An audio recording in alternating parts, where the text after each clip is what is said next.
Virginia's Mecklenburg Correctional Center. They said it was escape-proof. They were wrong. Inmate came up the step with homemade shanks, stuck them to my neck, and told me that if I tried anything, they would kill me. 6 inmates broke out at about 10:30 last night. Dangerous killers on the loose. If they murdered once, they were capable of murdering again. A nationwide manhunt. The trail is getting cold. They could be anywhere by now. Escape from death row.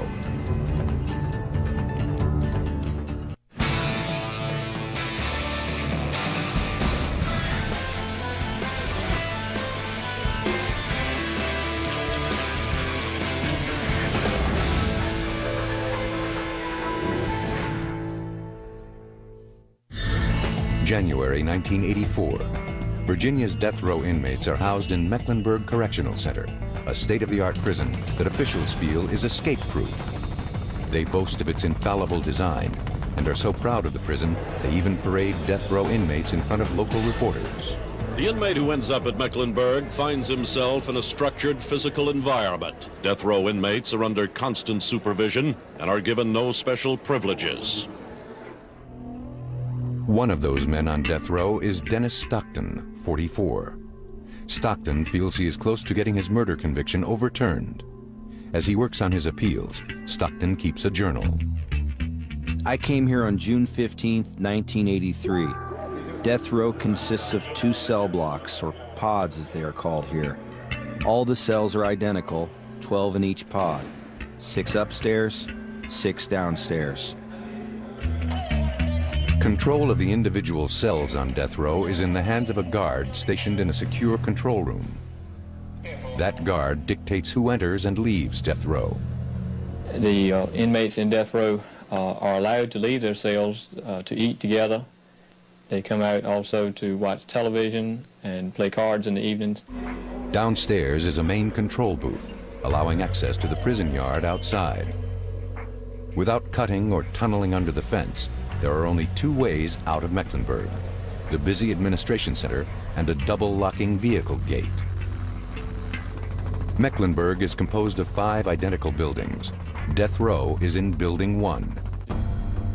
In 1984, death row is home to the 2 most notorious inmates in Virginia, brothers Linwood and James Briley. They were absolutely vicious. They had absolutely no conscience, no respect for human life whatsoever. Arrested in 1979, the 2 are known throughout the prison and the state for the brutal murders of 7 people, including a 5-year-old boy and his pregnant mother. Using intimidation and guile, the Brileys control death row. Linwood Briley is the brains. His younger brother James is the muscle. The Brileys have been at Mecklenburg for 4 years, but time is running out. The state has set Linwood's execution date for August, and he has little hope for an appeal. The Brileys decide an escape is their only option. The brothers begin to hatch a plan. They start to recruit other death row inmates to go along with them, including Earl Clanton, 29, sentenced to die for the 1980 strangulation death of a librarian. Derek Peterson, 22, convicted in 1982 for the killing of a grocery store manager. Willie Jones, 26, on death row for the murder of an elderly couple.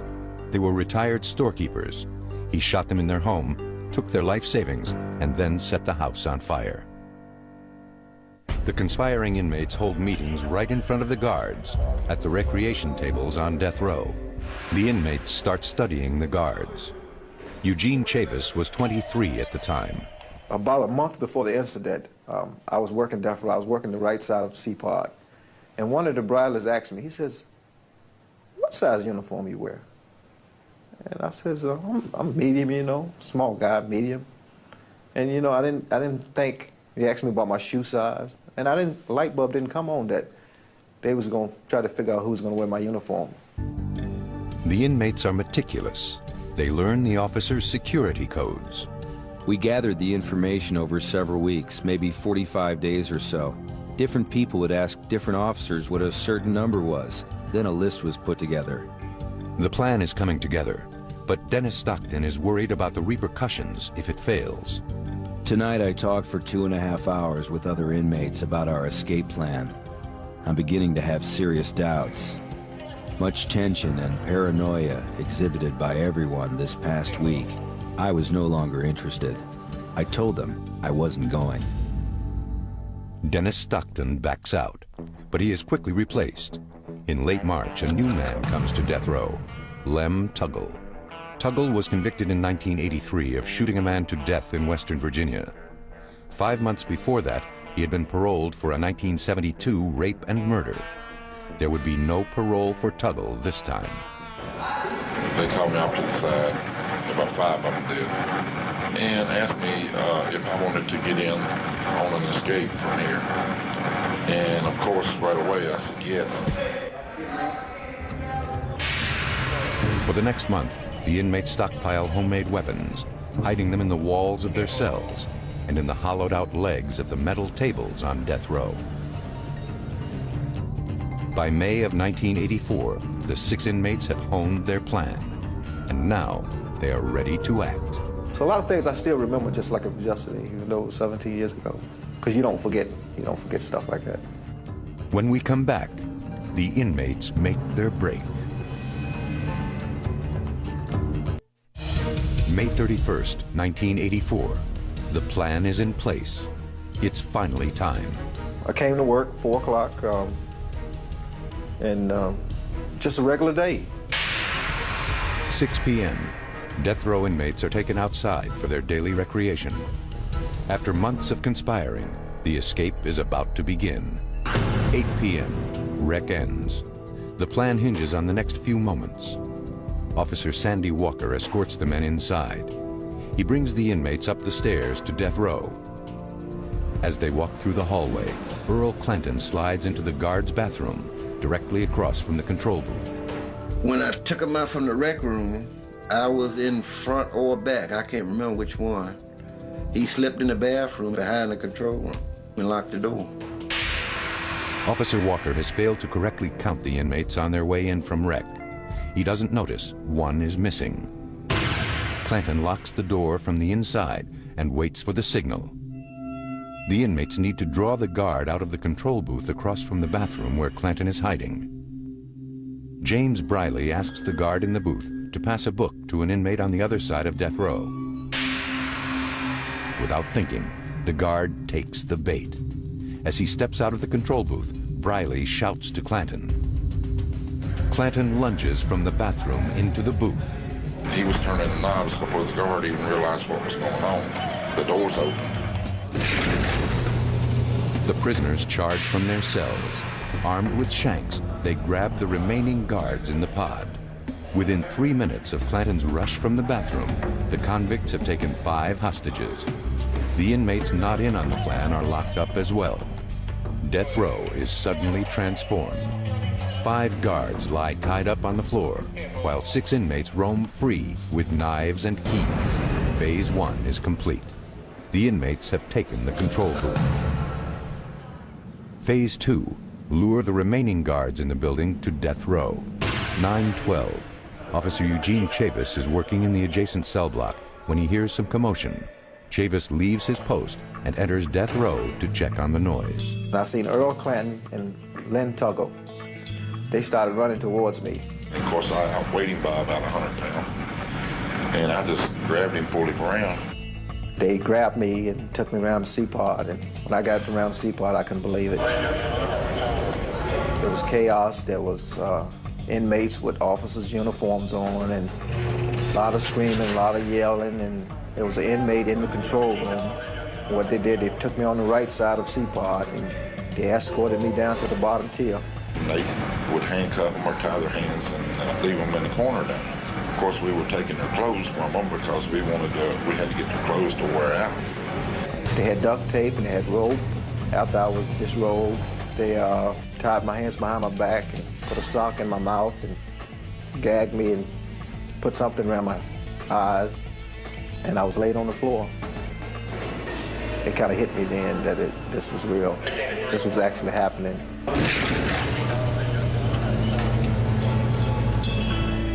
9:28. The inmates remain in control. Death Row has no video surveillance cameras installed. No one outside the unit knows what is going on. One by one, officers arrive at Death Row for their normal rounds. As they enter, the inmates pounce. Officer Prince Thomas comes to Death Row looking for a supervisor. When I looked in the control room, that's when I saw inmates operating the control room. They came downstairs behind me. The same steps I ran there, they came there behind me. They told me ran a little bit in the stairway and told me, don't try nothing foolish. Maybe I was a pessimist at the time, thinking, that I know they killed everybody. This Death Row. I just had that feeling. Until I walked down them steps and saw Officer lying on the floor. That's when I said, well, at least I don't see nobody dead. I didn't know if nobody was dead or not. Over an hour has passed since Earl Clanton's initial rush from the bathroom. The inmates have taken much of the Building 1 staff hostage when Shift Commander Larry Hawkins comes to Death Row, wondering where everyone else is. Inmate came up the step with homemade shanks, stuck them to my neck, and told me that if I tried anything, they would kill me. 10:30. The convicts have taken 12 guards and 2 nurses hostage, but they are running out of time. They know that at 11:30, the next shift of officers will report for duty and likely foil the escape. With Death Row secure, the convicts need to take the main control booth downstairs in order to get out of the building. We called downstairs to the control box and told the person in the control box that they had a phone call out front and that we were sending somebody from the administration down to relieve him. Derek Peterson, he took and got into his little guard's uniform, and he looked just like a guard. They came down in uniform, and the uniforms fit to a T. They were clean shaven. You wouldn't have been able to tell they weren't officers. On duty in Building 1's main control room that night is Coraline Epps. When I opened the second door was when they grabbed me and put a shank to my throat. They asked me, what buttons do you push to get out of the building? I just had a daughter. I told them what buttons to push to get out of the building. I didn't want my daughter growing up without a parent. 10:35. The 6 inmates have overcome their second hurdle, taking the main control booth. But they still need to make it past the barbed wire and guard towers outside. Using the officers' codes, the convicts call the main tower. We told them we had a bomb. We had found a bomb in Death Row. The inmates say they are guards and need a van to remove the bomb they've found. There has never been a bomb threat on Mecklenburg's Death Row, and the inmates figure the guards won't know how to respond. They are right. We took and loaded up a TV, and we took a stretcher, and we put the TV on the stretcher and covered it with a blanket. Can you imagine a bomb being as big as a TV and people on Death Row making a bomb that big? I mean, it was hilarious. The 6 men, dressed in riot gear they found near the main control room, carry the stretcher out of the building. For effect, they spray the phony bomb with a fire extinguisher. We just took off for the gate, and soon enough the band was sitting right there at the gate. We had those little 2-way radios and everything, and there was a guard standing beside of the band, and Derek hollered at him, he said, run, we got a bomb. He took off running. We never did see him no more.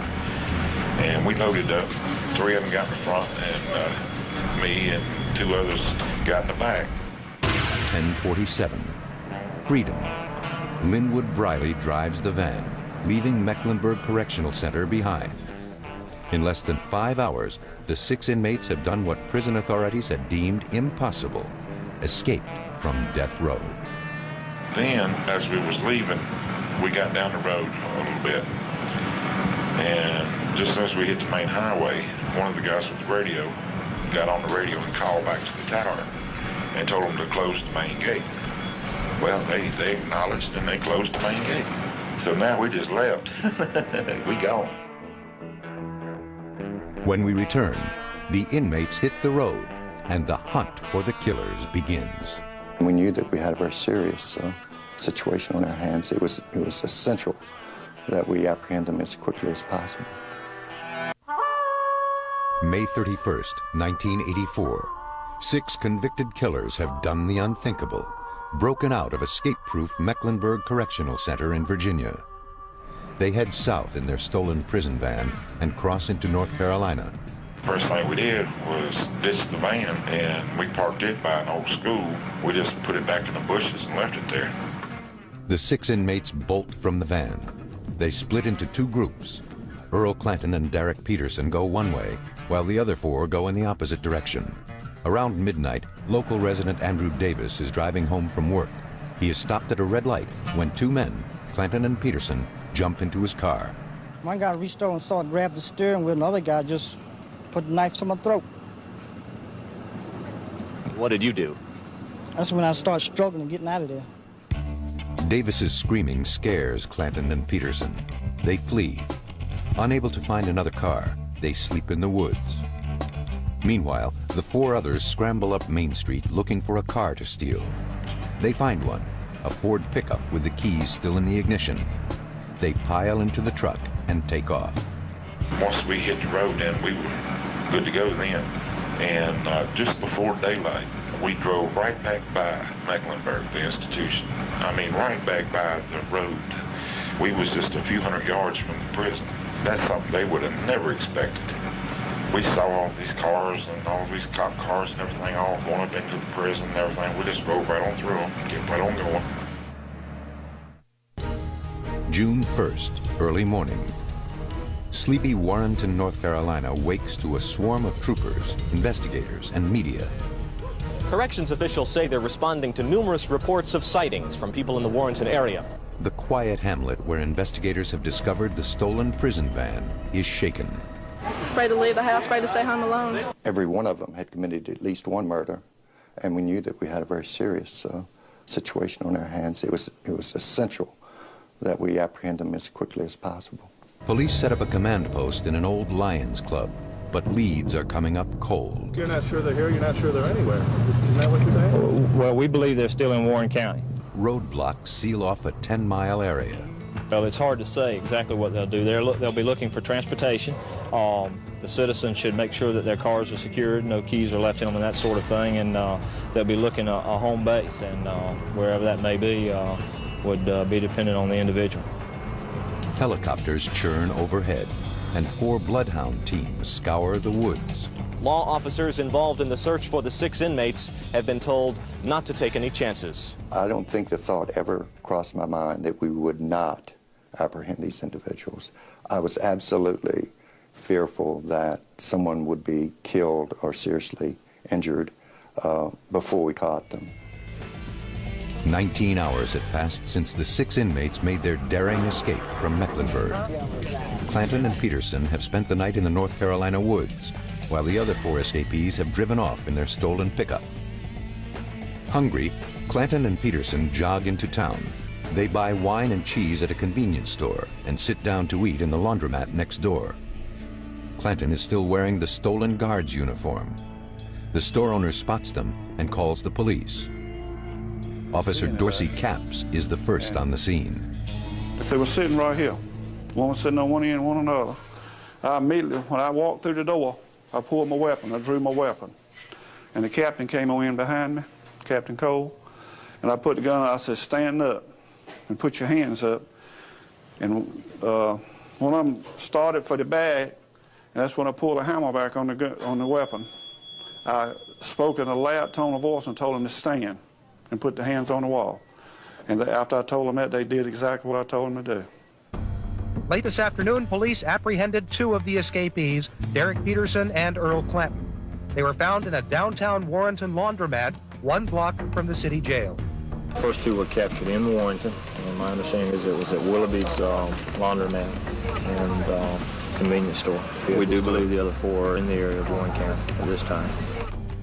With 2 inmates caught in less than 24 hours, police continue to focus their search for the 4 remaining suspects in the thick woods around Warrenton, North Carolina. But investigators are becoming frustrated. The search area widens beyond Warrenton to the greater North Carolina-Virginia border.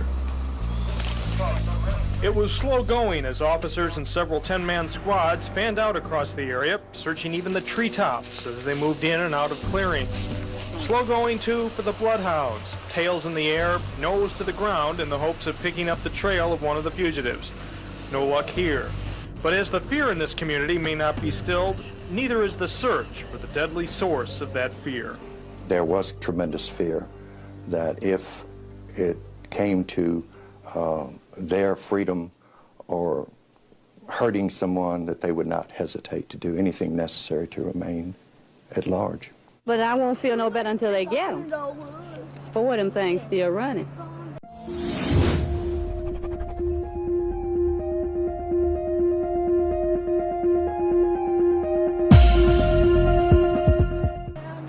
Once they get them, then I'll be all right. Keeping my doors locked, window shades pulled and everything. Scared. I'll be glad when they get them and hope when next time when they lock them up, don't let them get away. There was a great deal of heat being taken by the governor, and there was still fear in the minds of the citizens. When Governor Robb met with reporters last night, there wasn't much to tell. Still no arrests in sight, still no official blame. Well, obviously, the responsibility for all of the actions of state government rests with me, and I accept responsibility for those actions. While police search in and around the Virginia-North Carolina border, the 4 remaining death row escapees are already hundreds of miles away. Once we got out of Virginia, we stopped and went to this little place like a little minute mark. Got a 6-pack of beer and some food, some cigarettes. And that was the first beer I'd had in a long time. But it tasted good. It tasted real good. It was just sinking in that we had actually got out. We was on a high like you wouldn't believe, and it was all natural. I mean, we was excited and screaming and hollering, and just having a good time. Lem Tuggle, Linwood and James Briley, and Willie Jones head north in their stolen pickup truck. The 4 fugitives drive over 350 miles on busy Interstate 95 and are never spotted. We drove all the way to Philadelphia, non-stop. And in Philly, we let the Brileys off. Just hours after escaping from death row, the Briley brothers, linked to 11 murders in Richmond, are now free in Philadelphia. Willie Jones and myself got in the truck and kept on going. And I was going to try to go to Canada. Over 24 hours have passed since the largest escape from death row in U.S. history. Lem Tuggle and Willie Jones are now north of Boston, and investigators have no idea where they are. Meanwhile, the FBI is developing leads on fugitives James and Linwood Briley. Well, I was younger then, aggressive. Special Agent Michael Carbonell was assigned to lead the Philadelphia FBI investigation into the missing Briley brothers. It seemed to me to be a worthwhile cause and a great case. 6 guys wanted for murder, and 2 of them really bad people. Leads went out all through the country, and agents everywhere began to cover those leads to see if we could find these guys, hopefully quickly, before they were able to kill anybody else. They tried to go through their backgrounds and interview known relatives, friends. They got the phone log from the death row wing that they were on. They set out all the phone numbers that had been called. The phone records reveal that the Brileys had placed several calls to their uncle living in Philadelphia, Johnny Lee Council. We began to focus on the uncle, but at the time I didn't want to interview him. We wanted to put a surveillance on him to see if the Brileys were possibly here with the uncle. Up next, the FBI closes in on the Briley brothers in Philadelphia, while Tuggle and Jones make the shot towards Canada. The largest escape from death row in U.S. history is now several days old. 2 of the killers have been caught, but 4 men remain on the loose. Authorities are baffled. They continue to search Virginia and North Carolina, but the escapees are miles away. The 2 most dangerous men, brothers James and Linwood Briley, are hiding out in Philadelphia, while Lem Tuggle and Willie Jones close in on the Canadian border. Tuggle and Jones have no money and are quickly running out of gas for their stolen pickup truck. Hungry and tired, Jones and Tuggle come across a vacation home in northern Massachusetts. Just locked up, and of course the light stayed on 24 hours a day, and just to have the place lit up at night, keep from crooks breaking in like we did. It was full of food and had 2 great old big 6-packs of ice-cold Canadian beer in the bottles. First thing I did was pop the top on one of the bottles and drink that down real quick. Tuggle and Jones loot the cabin. They take camping equipment, sleeping bags, and a television set. Tuggle also grabs a hunting knife for protection. They had these giant cigars, They was laying around all over the place, so now we had beer and cigars and food. The pair load up their truck and dash into Vermont. June 5th, 1984. Tuggle and Jones are enjoying their 5th day of freedom 600 miles from Mecklenburg. They sell some of their stolen goods and now have money for gas and food. The two are ready to make the shot towards Canada when their stolen pickup truck gets stuck in the mud. Tuggle goes to a tiny gift shop and gets help from the woman working there. With the truck out of the mud, Tuggle and Jones are on their way, closing in on Canada. Making it across the border is crucial, since Canada has no death penalty and often refuses to extradite convicts to countries that do. Back in Virginia, the manhunt is still in full force. We believe they're still in Warren County. Rumors and sightings continue along the Virginia-North Carolina border. False sightings were the order of the day in this rural section of northern North Carolina. Residents were naturally edgy every time they saw somebody they didn't recognize on or near their property. The fact that they were such individuals that brought fear to the minds of the citizens was helpful in that we got leads to follow. On the other hand, some of them were so afraid that the least little glimpse of something suspicious would cause them to call it in, and the result was that we had to check it out. Mecklenburg County. Authorities rushed to the sighting of two men dressed in blue running across a field. He had on a light blue shirt and his hair was plaited.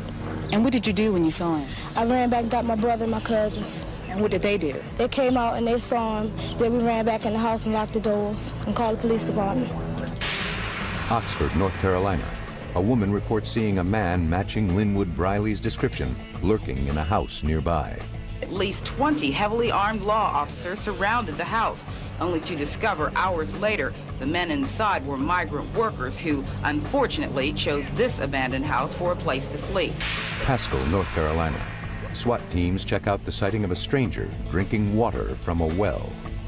Indications were that escapees Linwood and James Briley were in the area, but as the day wore on, hope of finding them faded. But the searches in North Carolina and Virginia are all in vain.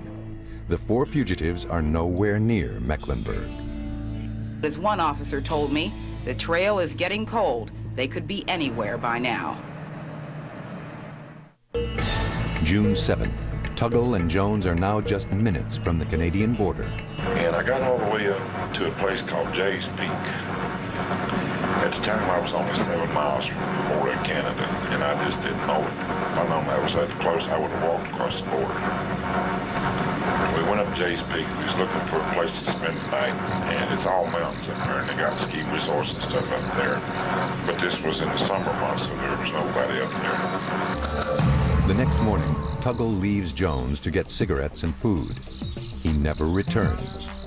Instead of driving north, Tuggle gets lost and heads south. Incredibly, he drives 200 miles in the wrong direction and ends up at the same gift shop he had been to just 3 days before. He is again out of money, gas, and food. I didn't know what I was going to do. So the only thing I knew to do was rob that little gift shop. I can remember saying a little prayer before I went, asking that nobody get hurt, absolutely nobody get hurt. He took a soda out of the soda machine, came up to the cash register, put the soda down, and when I punched it into the cash register and the drawer opened, he very calmly said, "Don't move, don't say anything." And I happened to look down and he had a knife pointed at me. After robbing the gift shop, Tuggle dashes off in his pickup truck, but police are quickly on his tail. Before I could get away, a cop pulled in behind me. I tried my best to get away from it, but that truck just wouldn't run at 85 miles an hour. Finally, they throwed up a roadblock and caught me. Tuggle's first words when arrested, "I'm Lem, and I'm wanted in Virginia." Sergeant Dan Begiebing books Tuggle at the tiny state police barracks in Shaftesbury, Vermont. The holding area in Shaftesbury was simply a steel chair that was bolted to the floor with a very large ring where you would secure the people with handcuffs to these rings so that they couldn't escape. And while I was securing him to the ring, one of the other officers snapped a Polaroid because Lem was basically yucking it up, big grin on his face, you know, take my picture, I'm going to make you guys famous, you know, you won't forget this, and kind of enjoying the celebrity status that he had in the office at that time. Tuggle's capture sends investigators in a new direction. They ease their search in North Carolina and shift their focus to Tuggle.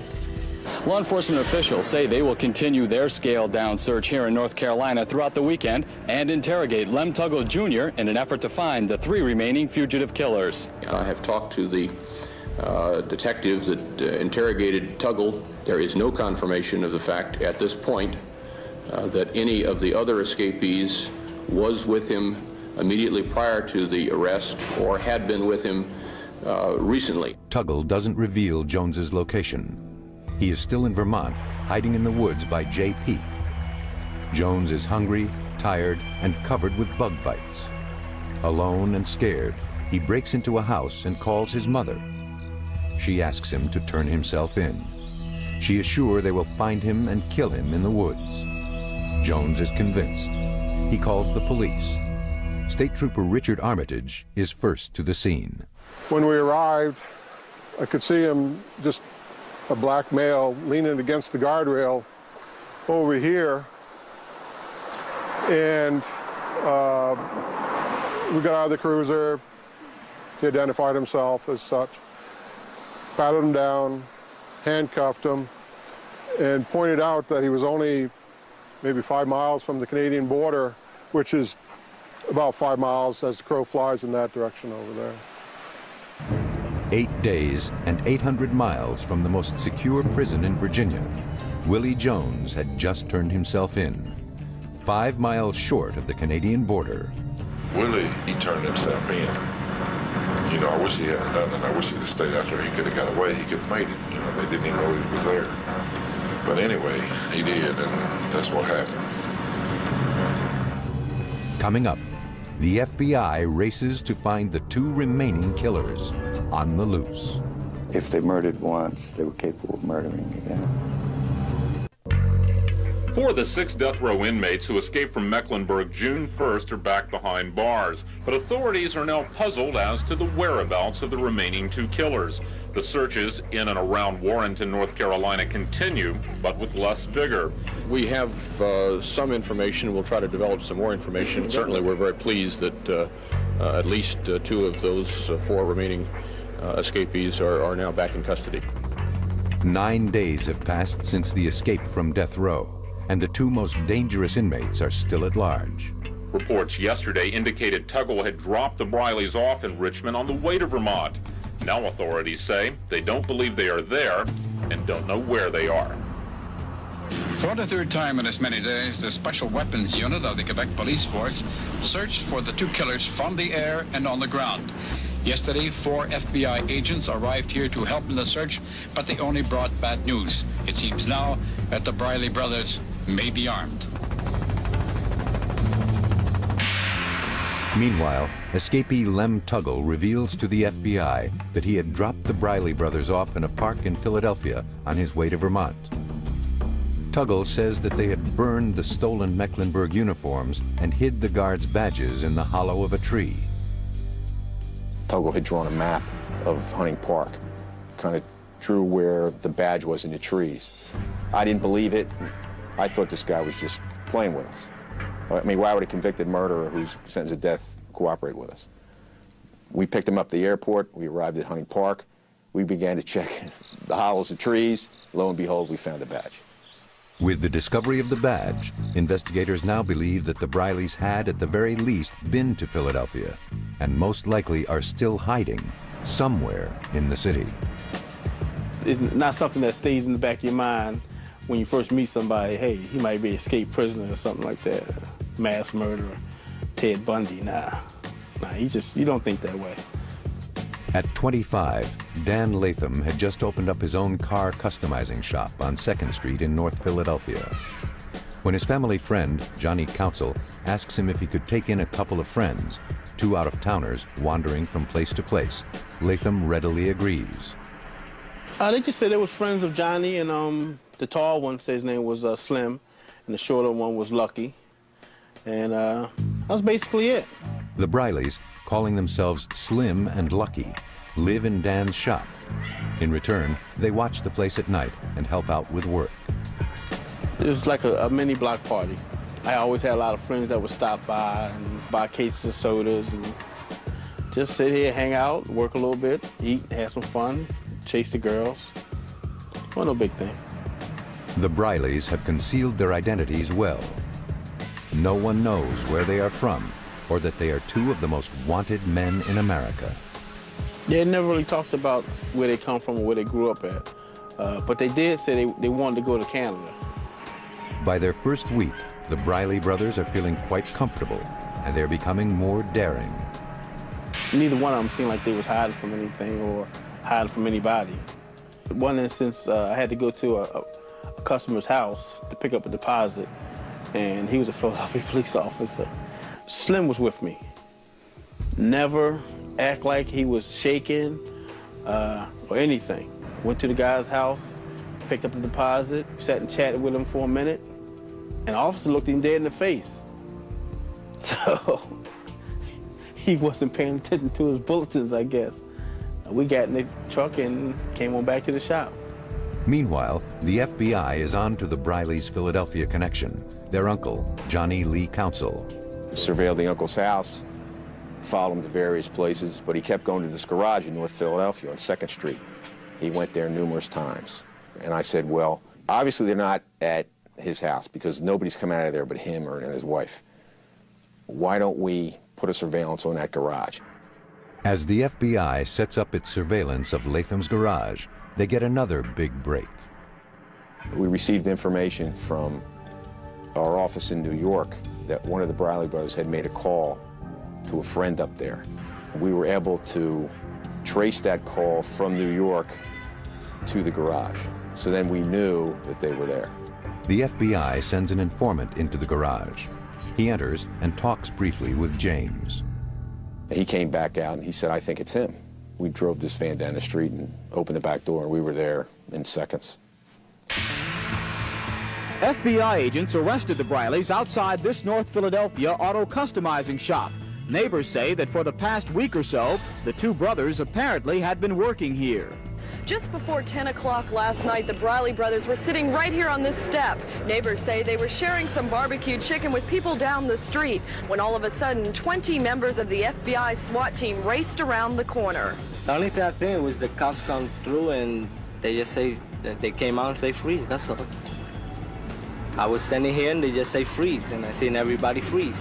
Many who live here remember seeing and talking to the Brileys in recent days, but no one suspected they were the notorious killers who escaped from death row. I want to talk to the governor of Virginia. Mr. Briley, you say you're innocent? I am innocent of everything that was done in Virginia. FBI agents also arrested the Brileys' uncle, Johnny Lee Council. He'll be charged with harboring fugitives. 12 hours later, the Brileys were in federal court. At a morning arraignment, bond was set at $10 million each. They've got the intelligence or the capability to work the bomb ruse, and they also were willing to overpower guards and take uniforms to do it. And I think, when you look at all of those factors, that's why the high bail. No extradition hearing is needed in the federal system, so a U.S. magistrate could decide as early as tomorrow when to send the Brileys back to Virginia. Coming up, back to where it all began. The 6 escapees return to death row. Guy, 1980.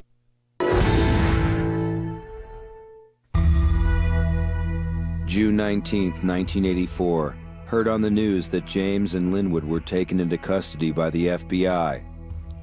Linwood said that they would never be caught alive.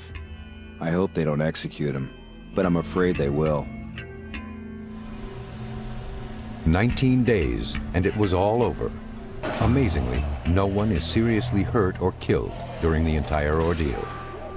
The 6 inmates have had their taste of freedom, but now death row and the electric chair await them. Linwood Briley is the first of the escapees to face execution. His date had been set before the breakout. The courts have denied Linwood Briley a stay in his execution. At this moment, the execution is set at whatever time the governor and the Department of Corrections decide on for Friday. Linwood Briley is executed October 12, 1984, less than 5 months after escaping death row. Just before his death, he said to a friend, "I had my 19 days. They can't take that away from me." James Briley follows his brother to the electric chair 6 months later, April 18, 1985. He holds a press conference days before his execution. Each day that I live with hope, and I live with faith. And as long as I'm alive, that's the way it's going to be. James D. Briley was executed at 11:02 p.m. in the manner prescribed by law. Death was pronounced at 11:07. He had no final statement. He smiled. The state executes Earl Clanton next, April 14, 1988, followed by Derek Peterson, August 22, 1991. Willie Jones, who turned himself in on the advice of his mother 5 miles from the Canadian border, is put to death September 15, 1992. So now they done called us all and brought us all back. They have executed every one of us except for me. I'm the only one that's left alive from the escape. They're trying their best to get me as well. Lem Tuggle is executed December 12, 1996.